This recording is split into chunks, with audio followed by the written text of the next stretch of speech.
Hola, ¿qué tal? Soy el pastor Eduardo Lara de la Iglesia Nueva Esperanza aquí en Creswell, Oregon, y me gustaría invitarte a tener un tiempo especial de adoración, tiempo para conectarte con Dios.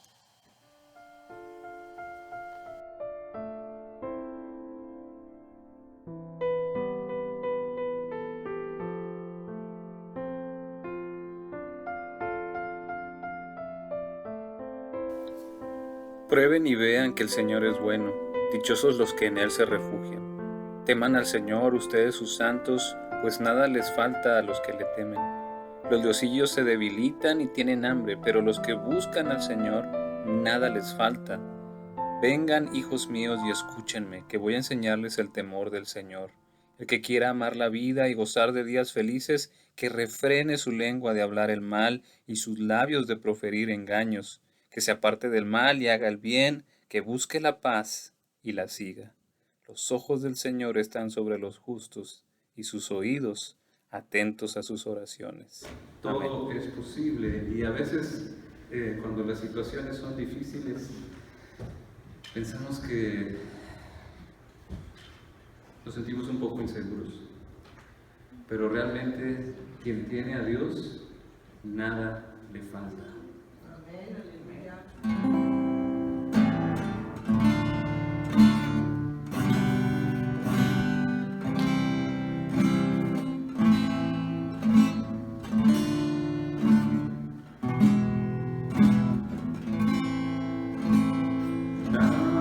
Nada te turbe, nada te espante, quiera Dios tiene, nada le falta, nada te turbe, nada te espante, solo Dios basta.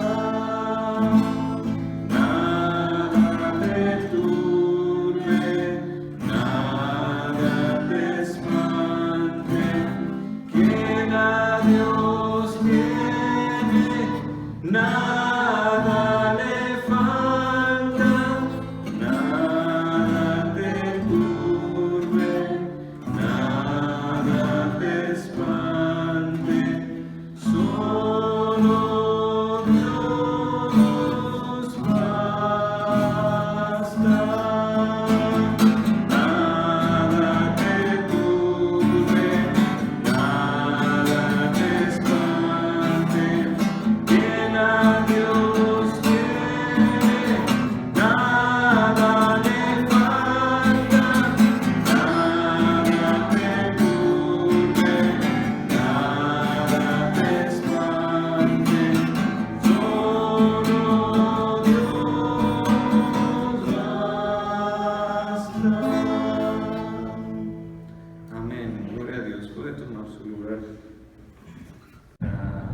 A ser seguidores de Cristo. ¿Cómo ser buenos seguidores de Cristo? Para eso tenemos que estudiar las Escrituras y hemos estado poniendo énfasis en aprender desde el principio cómo le hicieron los primeros discípulos para ser seguidores, ¿verdad? ¿Cómo le hicieron? ¿Qué fue lo que pasó al principio cuando Jesús resucitó, estuvo, les enseñó sobre el reino, pero luego se fue otra vez a las nubes? ¿Y ahora qué hacemos? ¿Verdad? Bueno, seguimos la misma causa de Cristo, que es el reino de Dios. Cuando Jesús estaba con los discípulos, los puso a practicar. No nada más les enseñaba, les decía lo que tenían que hacer, sino que después los llevaba a la práctica. Pasaron de un conocimiento de tercera persona, o sea, lo que Él hace, a primera persona, lo que yo hago. Es decir, pasaron de ser observadores a ser practicantes. Entonces Jesús les dio instrucciones específicas. En Lucas 9, del 1 al 2 dice, habiendo reunido a los 12 les dio poder y autoridad para expulsar todos los demonios y sanar las enfermedades. Entonces los envió a predicar el reino de Dios y a sanar enfermos. Ese es nuestro llamado, a sanar enfermos y predicar el reino de Dios.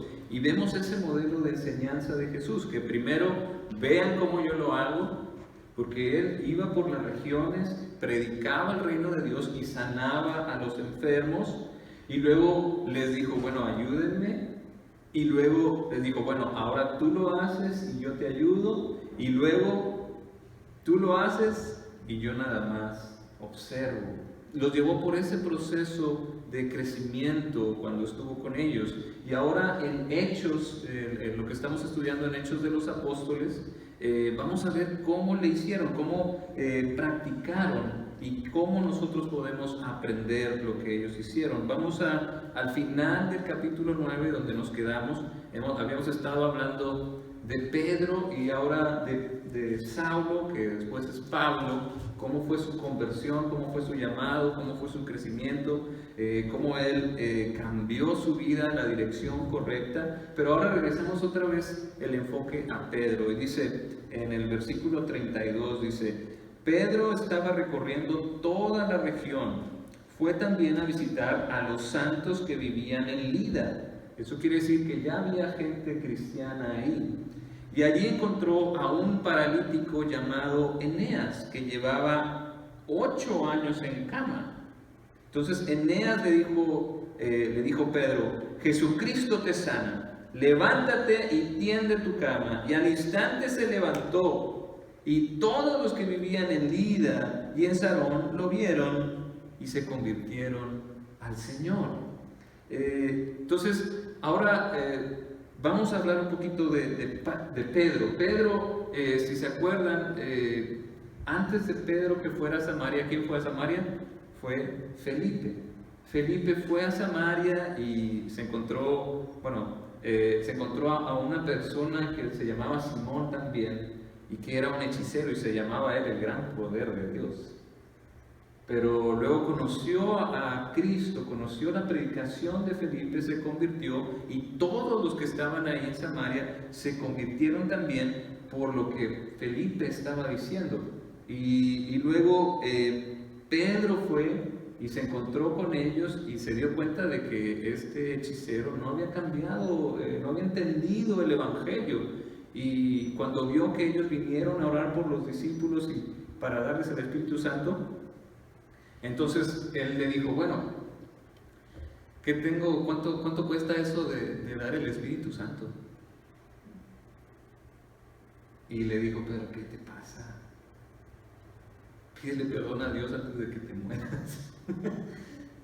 Estaba totalmente errado en su concepción del Evangelio, de cómo es Dios.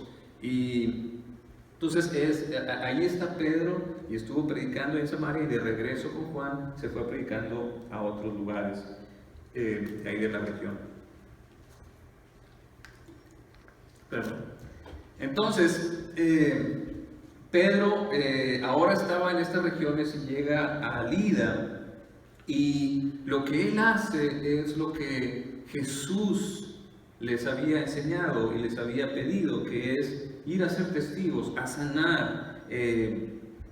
Ahora Pedro está haciendo lo mismo que hacía Jesús. Jesús no se quedaba en un lugar, iba a las regiones alrededor, y así fue que llegó él a Lida. Ahí en Lida se encontró con esta persona que estaba inválida, no nada más de un día para otro.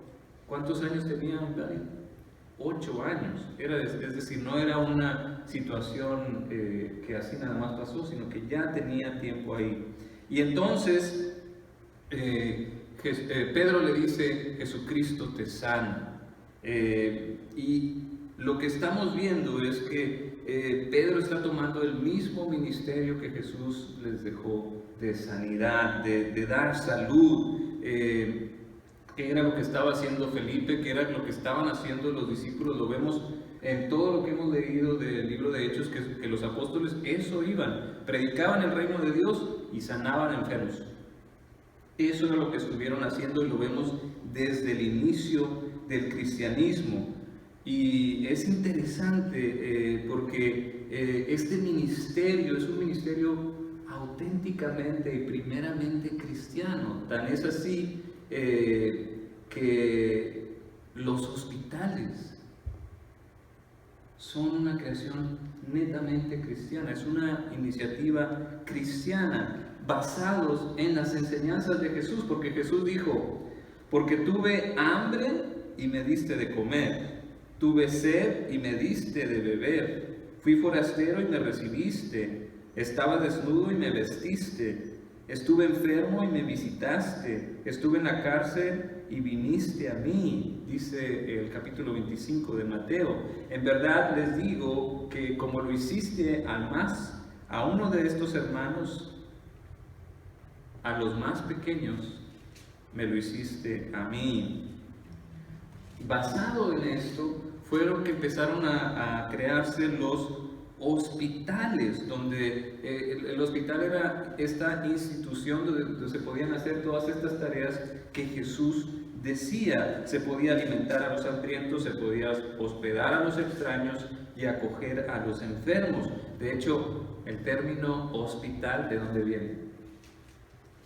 De hospedar, de hospitium en latín, y es de dar hospitalidad a los extraños.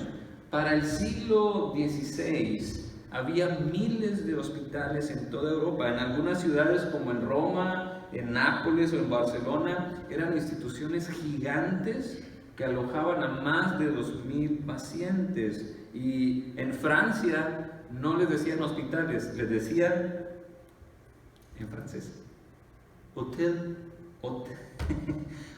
Dieu, o sea, el hotel de Dios, la residencia de Dios. Y había hospitales pequeños, hospitales grandes, había hospitales que solo se dedicaban a una enfermedad, o solo atender a los viejitos, o solo atender a los bebés que nacían, pero cada ciudad tenía un hospital, pero eran únicamente para los pobres.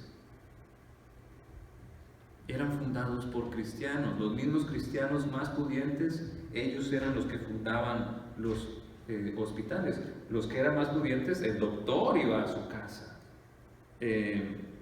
Entonces, había muchos hospitales, había muchos que estaban llenos, pero nadie era rechazado porque estaban fundados en la palabra de Dios. Y pues ya después se cambió eso, ¿verdad? Ya los hospitales después se privatizaron y cambiaron las cosas, pero el principio de los hospitales fue cristiano y fue basado en este ministerio de que somos llamados a dar salud a la gente, porque vemos en la gente, vemos la imagen de Dios y tenemos que ayudarlo. Entonces, los primeros discípulos, desde los principios del cristianismo, ellos buscaban la salud de los demás, y ese llamado es el mismo para nosotros. Nosotros somos llamados para predicar el reino de Dios y para dar salud. Pero aquí la pregunta es, bueno, eso que pasó, pues solo pasó al principio, ¿no? Del cristianismo. No, sigue pasando hoy en día. Dios no está fuera de nuestro alcance. Dios sigue interviniendo en el mundo, sigue en nuestra realidad, y hay muchísimos testigos de esto. Yo creo que si usted le pregunta a cualquiera que es cristiano, que conoce a alguien que haya sanado de alguna manera o de otra, pero de una manera ha sanado. Y yo creo que si aquí en nuestra iglesia, aquí en esta pequeña iglesia, yo creo que hay muchos testigos del poder de sanidad que tiene Dios. Dios sigue sanando, sigue actuando en nuestra dimensión, en nuestra tierra. Hoy sigue sanando.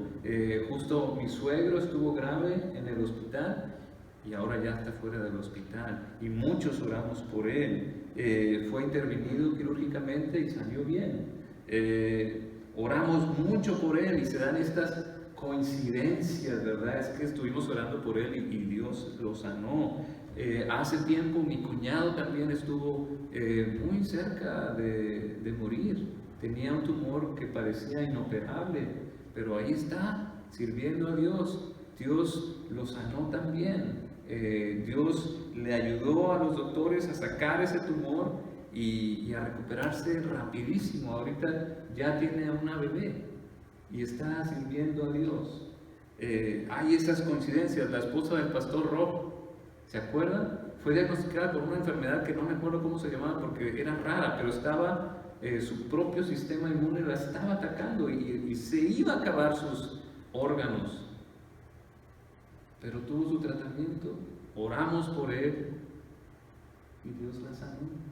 Y ahora sigue alabando a Dios, sigue dirigiendo la alabanza. Dwayne también estaba bien grave, le estaba fallando un riñón, le hicieron un trasplante de riñón y ahora allí está, sigue sirviendo al Señor. Y yo sé que si le doy el micrófono a alguien de ustedes, yo sé que me va a decir cómo han visto el poder de Dios en la vida de los demás y cómo la oración del cristiano, del seguidor de Dios, hace la diferencia. Dios sigue sanando hoy en día, ya sea que use la medicina moderna, que por cierto fue iniciativa cristiana, los hospitales, o de manera milagrosa, que yo oré y el Señor me cambió, me ayudó. Si usted busca testimonios, hay testimonios de gente que dice, yo le pedí a Dios que me sanara y me sanó, o yo le pedí al pastor que viniera, o a un hermano cristiano y oró y me sanó.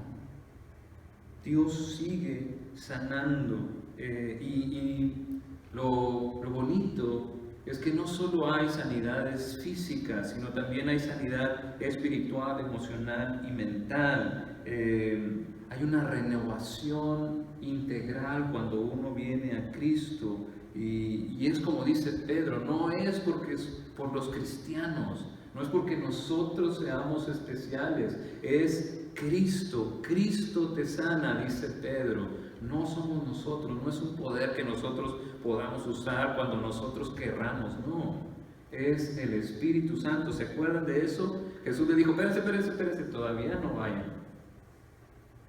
Esperen a que baje sobre ustedes poder de lo alto, el Espíritu Santo, primero lo primero. Y ese es nuestro llamado, es a dar salud, pero Dios es el que concede las sanidades. No se hace porque nosotros querramos, sino porque Dios quiere.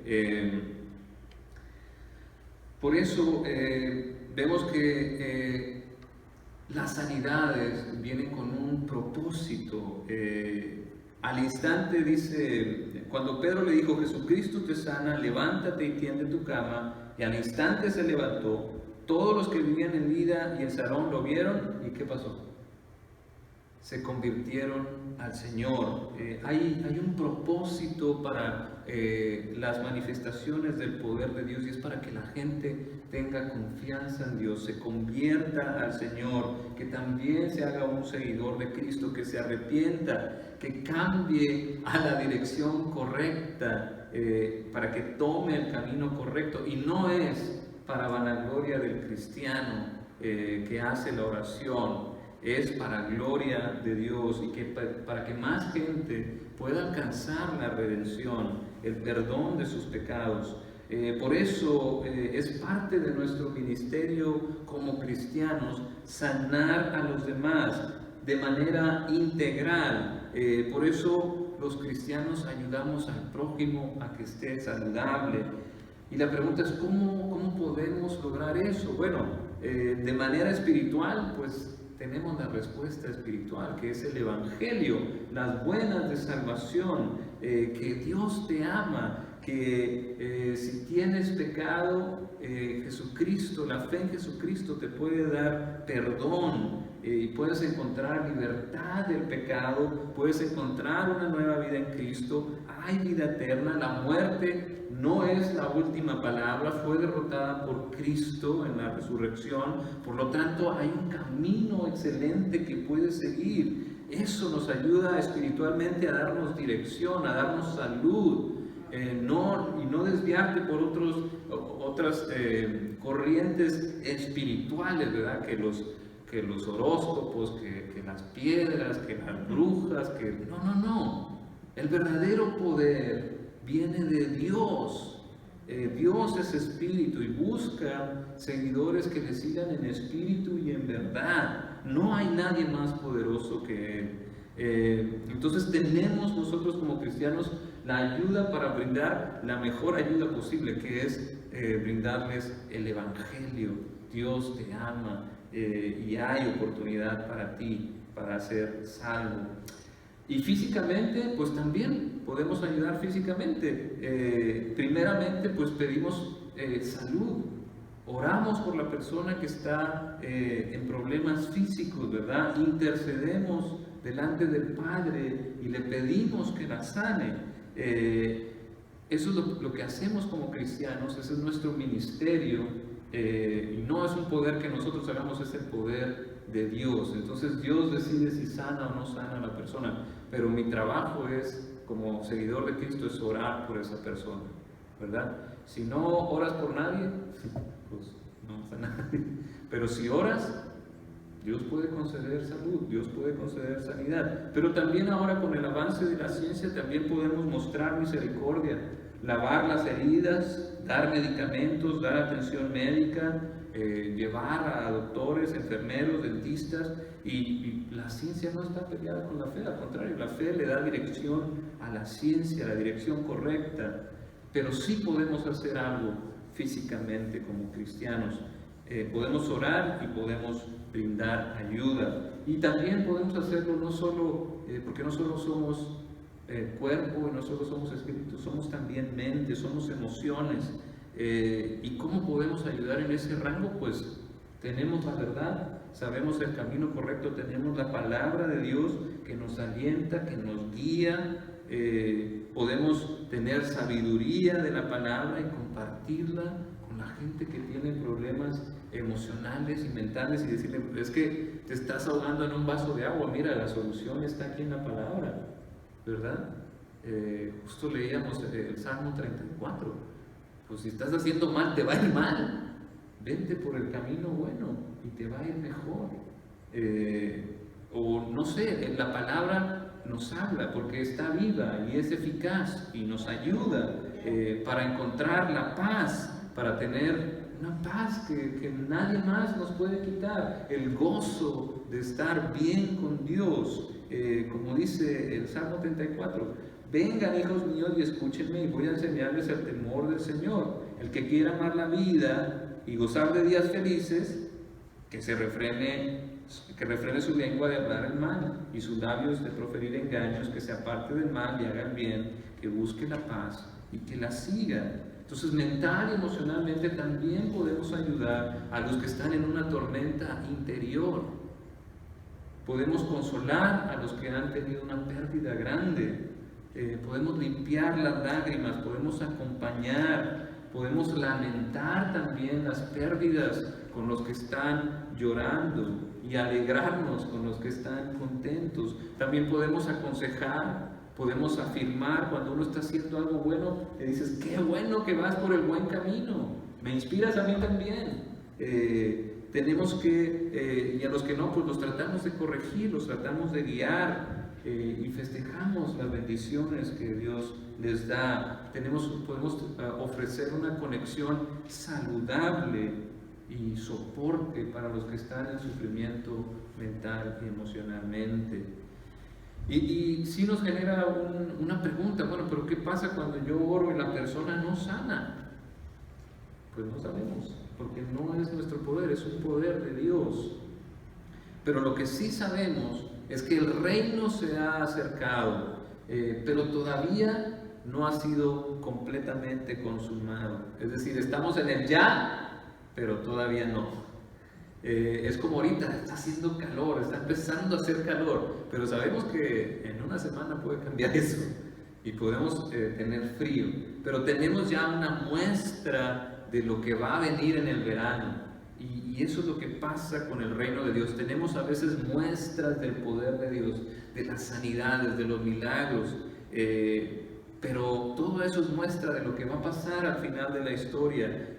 Como dice Pablo, todos tenemos la esperanza en la redención de nuestro cuerpo. Un día todos vamos a ser redimidos, todos nuestros cuerpos van a ser redimidos y vamos a tener el poder de ver cara a cara a Dios. Por eso los que no sanamos físicamente, los que tenemos alguna dolencia, le pedimos a Dios que nos sane, le pedimos que alguien ore por nosotros y no sanamos, podemos tener el regalo y disfrutarlo, el de la vida eterna. Tenemos el consuelo del Espíritu Santo y lo físico pues ya es ganancia, ¿verdad? Si no es ahora, va a ser cuando venga el reino de Dios. Pero tenemos la bondad de Dios espiritual, de la vida eterna y del Espíritu Santo. Y fíjense, la historia se vuelve a repetir. Pedro sigue practicando lo que Jesús le enseñó. Fíjese que había en Jope una discípula llamada Tabita, que traducido es Dorcas, o sea, Gacela, y esta pues era una muy buena cristiana, hacía buenas obras y ayudaba a los pobres. Sucedió que en esos días cayó enferma y murió. Pusieron el cadáver después de lavarlo en un cuarto en la planta alta, y como Lida estaba cerca de Jope, los discípulos, al enterarse que Pedro estaba cerca de Lida, se encontraba en Lida, enviaron a 2 hombres a rogarle: por favor, venga usted a Jope enseguida. Entonces, sin demora, Pedro se fue con ellos, y cuando llegó, lo llevaron al cuarto de arriba, y todas las viudas le presentaron llorando y mostrándole las túnicas y otros vestidos que Dorcas había hecho cuando estaba con ellas. Entonces, lo que hizo Pedro fue que los sacó a todos del cuarto, se puso de rodillas, se humilló delante de Dios y oró. Volviéndose hacia la muerta, dijo: Tabita, levántate. ¿A qué nos recuerda eso? Al mismo Jesús con la hija de Jairo, ¿se acuerdan? Que Jairo le rogaba que fuera, por favor, que mi hija, y llegó y estaba muerta la niña. ¿Y qué le dijo Jesús a la niña? Talita cum, niña, levántate. Jesús está haciendo lo mismo, está pidiéndole a Dios que sane a la persona, y le dice: Tabita, levántate. Ella abrió los ojos, y al ver a Pedro se incorporó. Él, tomándola de la mano, la levantó, y luego llamó a los creyentes y a las viudas, a quienes la presentó viva. La noticia se difundió por todo Jope, y muchos creyeron en el Señor. Pedro se quedó en Jope un buen tiempo en casa de un tal Simón, que era curtidor. Y ahí se queda una semilla para la próxima semana. Después vamos a explorar todo eso que significa que Pedro se haya quedado con un curtidor. Pero de Lida a Jope no era una distancia muy larga. Claro, no había carros. Era como ir de aquí a Springfield caminando. ¿Usted ha ido caminando a Springfield? Yo creo que sí le va a tomar un ratito, ¿verdad? Pero ellos fueron inmediatamente, ¿verdad? Fueron por él, y Pedro respondió inmediatamente. Pero cuando llegó la hermana Gacela, Dorcas, Tabita, estaba muerta. Y Pedro hizo lo que Jesús le enseñó, que Dios tiene poder aún para levantar a los muertos, y no es algo nuevo. También los profetas Elías y Eliseo lo hicieron.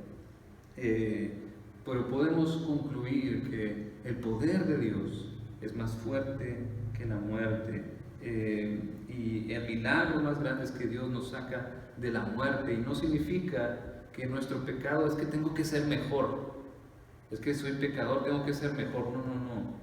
No, esa es la solución. La solución es que necesitas un Salvador. Estabas muerto en tu pecado y necesitas ser revivido, tienes que ser resucitado a la vida eterna, a la vida espiritual, que se abran tus ojos. Eso es lo que necesitas, no solo ser mejor, sino que necesitas que el Espíritu Santo venga sobre ti. Necesitas la salvación, el perdón de pecados que solo Cristo ofrece cuando alguien cree en Él. Y también podemos pasar de la muerte a la vida, que es mucho mayor ese milagro. Pero Dios también, si vemos desde los inicios del cristianismo, a todos los que le siguen les pide que sean instrumentos para ir en contra de la enfermedad, a ir en contra de la muerte y dar la verdadera salud y la libertad que hay en Cristo. Por eso, lo que aprendemos desde el inicio del cristianismo es que tenemos que ir por las regiones, tenemos que predicar del reino y tenemos que sanar a la gente. Tenemos que orar por ellos, tenemos que ver cómo les vamos a dar salud, que nuestras palabras den salud, no que den muerte, sino que den salud. Ayudar a nuestro prójimo física, mental, emocional y espiritualmente, orando, pidiendo salud en el nombre de Jesús y demostrando con nuestros hechos y con nuestras palabras el reino de Dios. Y cuando nosotros decidimos hacer eso, no nos vamos a equivocar porque estamos respondiendo al llamado de Dios. Y también tenemos que recordar que, si se fijan, se vuelve a repetir en allí en Jope, en esta ciudad costera, que cuando pasó esto, cuando Tabita resucitó, ¿qué fue lo que pasó? Todos en Jope, la noticia se difundió y muchos creyeron en el Señor. El poder de Dios se manifiesta para que gente venga a Cristo, venga al Señor. Es el mismo propósito y es el mismo deseo de Dios, que todos vengan al arrepentimiento, que nadie se pierda y que todos lleguen al conocimiento del Señor y del Salvador. Eso es lo que aprendemos de los principios del cristianismo, que somos llamados a sanar, a contribuir al bienestar de nuestro prójimo, física, mental, emocional y espiritualmente, y a compartir las buenas noticias de salvación en Cristo, para que todos puedan disfrutar de la redención, perdón de sus pecados y vida eterna. Amén. Amén. Parece un canto muy especial, porque a veces pensamos que nuestros esfuerzos son en vano, ¿verdad? Pero no sabemos lo que el Espíritu de Dios puede hacer. Una pequeña chispa, dice, puede encender todo un fuego, y esperemos que no pase este verano. Ya nos dimos cuenta, ¿verdad? El poder del fuego, pero que sea el fuego del Espíritu Santo, y lo que puede hacer un simple buen saludo, un simple Dios te bendiga, un simple ¿crees en Dios? Lo que puede desatar tus preguntas, tus acciones que van a favor de la paz, del amor y en contra de los poderes de la muerte.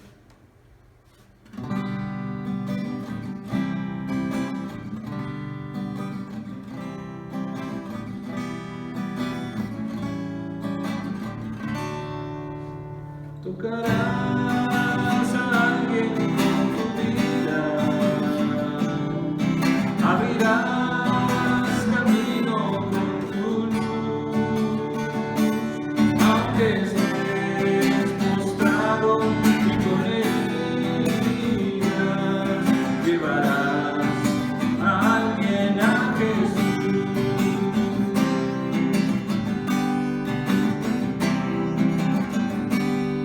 Sacarás a alguien de la muerte, tus palabras le alcanzarán,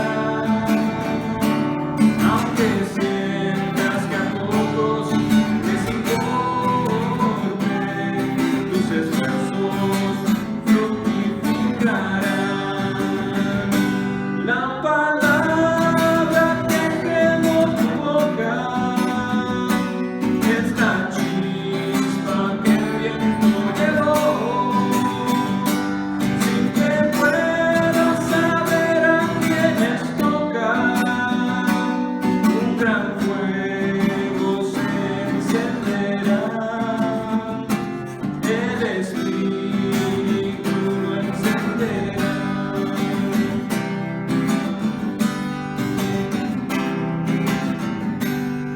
El sendero que ahora caminamos no se ve